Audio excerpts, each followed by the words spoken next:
Ooh, dude, my favorite part of Christmas. You're telling me, man. Cookies. Gotta love these things.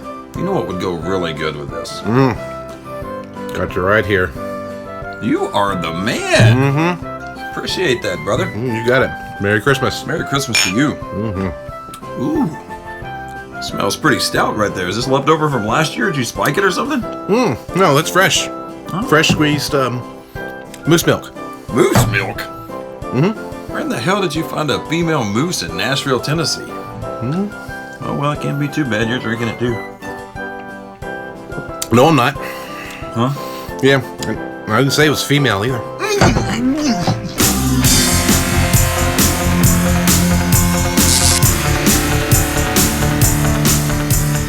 Welcome once again to the darkened room of music conversation. Today we're going to talk about our favorite Christmas songs. I'm Chris. And I'm Darren.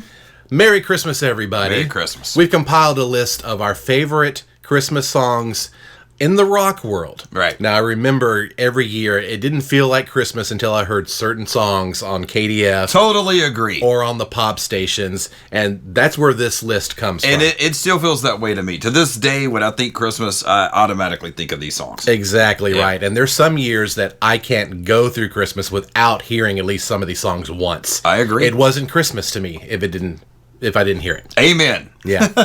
All right, so let's get to the list. What do you say? Let's do it. First one on the list is Trans-Siberian Orchestra, The Wizards of Winter. I absolutely love it. I think we picked this one first because you see it in car commercials, right?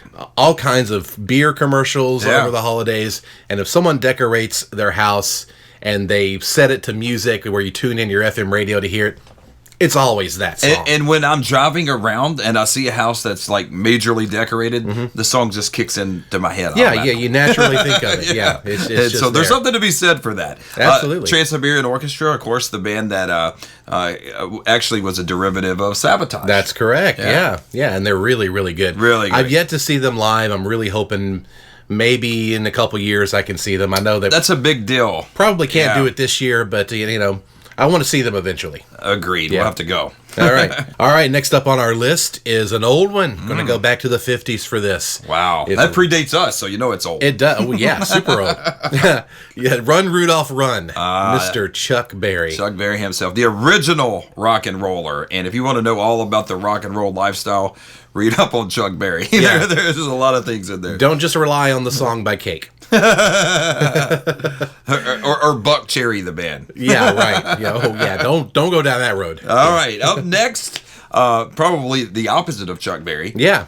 Mariah Carey. Hey, that rhymes. It does. Mariah Carey, All I Want for Christmas Is You. Now, this song is interesting in the sense that all of these years, Christmas songs, these same group of songs have been played forever and ever. She actually did what I thought was impossible. She came up with a Christmas classic in the 90s. Yeah. Very, very hard to do that. And maybe you know how she did it. Do you have an idea? Yeah. I actually heard another radio program talking about this, and I'm like, it's right. Yeah. So, when you think back to all those pop standards, you know, your Bing Crosby, your Burl Ives, right.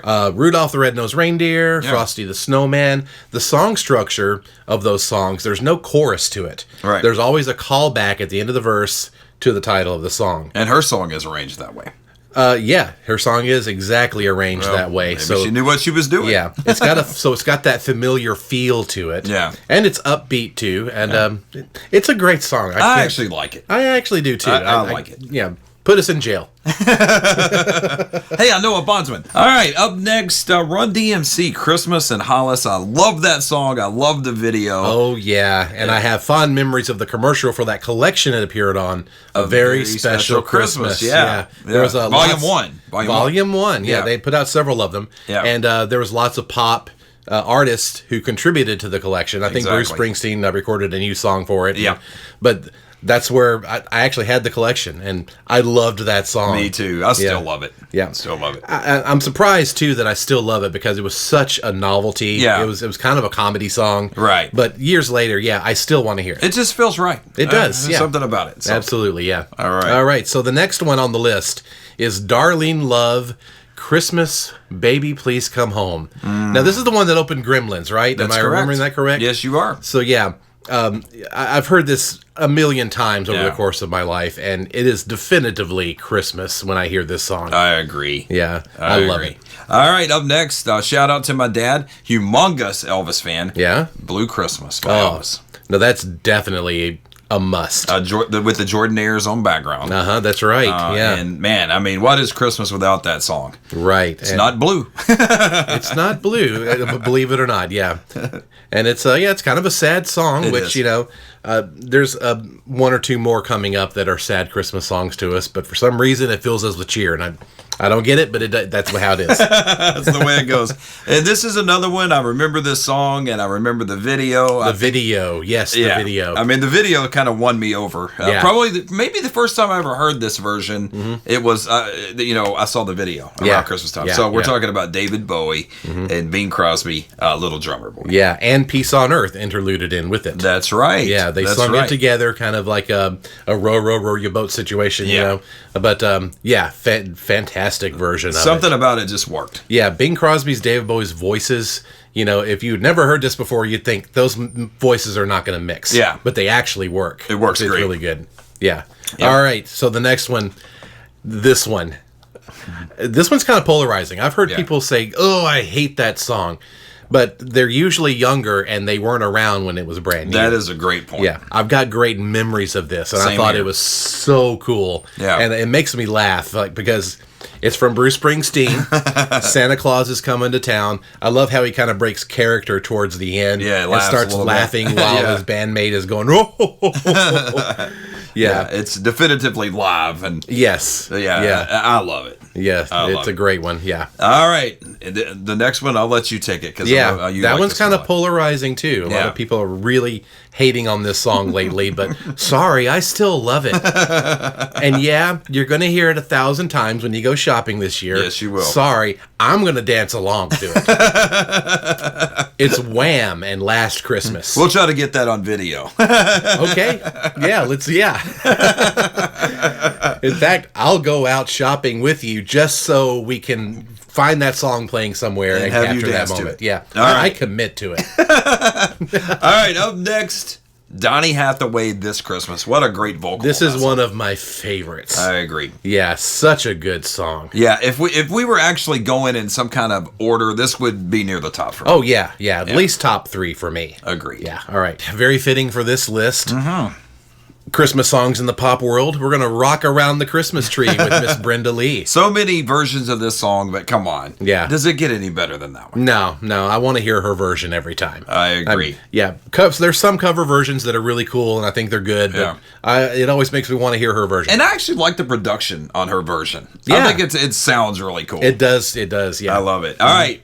Now, I usually forget this group. We made sure we didn't forget them this time. No Rodney Dangerfield jokes here. Hall & Oates, Jingle Bell Rock. This song gets respect from me, for sure. Absolutely. Yeah. And it had such a cheesy video. Yeah, but it fits so well, and it's golden just for that. Exactly. And both of them did a lead vocal on that song. Of course, they picked Daryl's version, but of course. So the other one's not bad though. Yeah. John does a good job. If you crank it up really, really loud though, you can hear John in the background going, "Watch out." It may have been just the bleed through from the tape they used. It could have been, yeah. Who knows? All right, up next, we've been talking about hitting on a few songs that were polarizing. This one, I think, fits that kind of criteria. I think it does, yeah. Band-Aid, Do They Know It's Christmas? Yeah. Now, this song was done for a great cause. It was done for a charity event. About 1,000 80s bands from... The biggest ones at the time. From the UK, mainly. Yeah. Mainly from England. Got together to do this song, and it's kind of cheesy. It's fluffy and warm, but you know what? I love it. I like it too. Yeah. All right. Up next, The Pretenders, 2,000 Miles. This is one of my favorites here. Me too. I love that one. Everything about it just feels Christmassy to me. Absolutely, yeah. And it makes me think of Christmas anytime I hear it. I agree. I mainly only want to hear it during Christmas because, to me, it's a definitive Christmas sounds song. out of place if it comes on during the summer. Exactly. Yeah. I agree. All right. Next one is one of my favorites, probably one of my top 3. All right. It's from John Lennon, Happy Christmas, War is Over. Love it. Yeah. There's a feeling through that song. It's kind of a melancholy sound, but it feels Christmassy to me. Yeah, but at the same time, it sounds so definitive Lennon. You know what I mean? Yeah. It's not like he's phoning in, they're a Christmas song, get in here. Right. It's like, I mean, it sounds like a song that means something to him. Yeah, exactly right. And you would almost think that he would have not released a Christmas song if he didn't put some weight behind it from his own feelings and all that kind of stuff. You know what I'm saying? It totally works. Yeah, it does. Yeah. All right, probably the funnest one on the list. Oh yeah, here we go. Weird Al Yankovic. Yes, Weird Al Yankovic had a Christmas song that makes our list. It's hilarious. I love it. Imagine, if you will, it's Christmas morning and nuclear war breaks out. It's Christmas at Ground Zero. Only in the mind of Weird Al Yankovic would that be a thought. Only, yes. Now, I do want to, qualify this. Christmas at Ground Zero was recorded before 9/11 happened. Yeah. So this is not disrespecting that day at all. This was the 80s. This was about the 80s, and Ground Zero, of course, is where the bombs are dropping. Right, so, and we were in the middle of a Cold War back then. We were. So. It was a real threat, and this kind of lightened the mood in the middle of all that fear and gloom. So it's fantastic. It's great. Yeah, you got to check it out. I love it. All right, the next one on the list is one of my favorites. Mm-hmm. I'm a humongous Elton John fan. Step Into Christmas. I think it has that definitive mid-70s Elton John sound, and I love everything about it. Yeah, I didn't like that one as well as the other list, songs on the list. Yeah, but it's good. I really do like it. Yeah, it's good. Yeah. All right, so here's another memory from MTV. Yeah. First time I saw it was not long after we got MTV, 83, 84. When did this come out? 84, I believe. 84. Okay, so it was the second year we had MTV.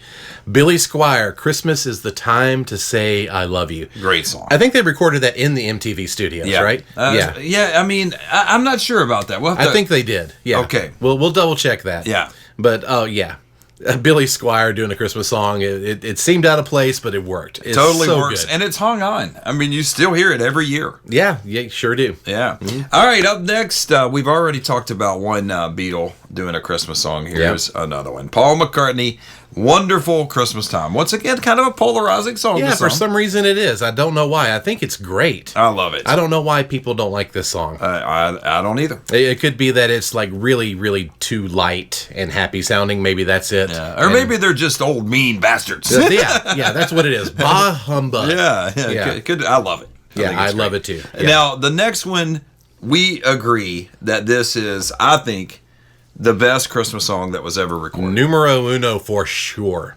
And it's sad. And it's, it's depressing. But I don't know why. It fills me with Christmas cheer. I totally agree. And once again, this is a song that's done. It doesn't sound like it's cheesy. It doesn't sound like it's forced. Right. Sounds like it could be on one of their albums. It's very heartfelt. Yeah. Very. Please Come Home for Christmas by the Eagles. Yeah. Now, it's kind of polarizing on this one as well. For some reason, it's become really cool to hate the Eagles. Yeah. And I can't for the life of me figure out why. Me either. I have a theory. Okay. I think it's the dude's responsibility. From The Big Lebowski. Yeah. When he was in the back of the cab, and he's like, man, he's like, change the channel. I hate the Eagles. I think that's where it started. Maybe it did. For some reason, I don't know why. People like to play follow the leader sometimes. This is true. But it happened to Michael McDonald. It did. Happened to Michael Bolton. It did.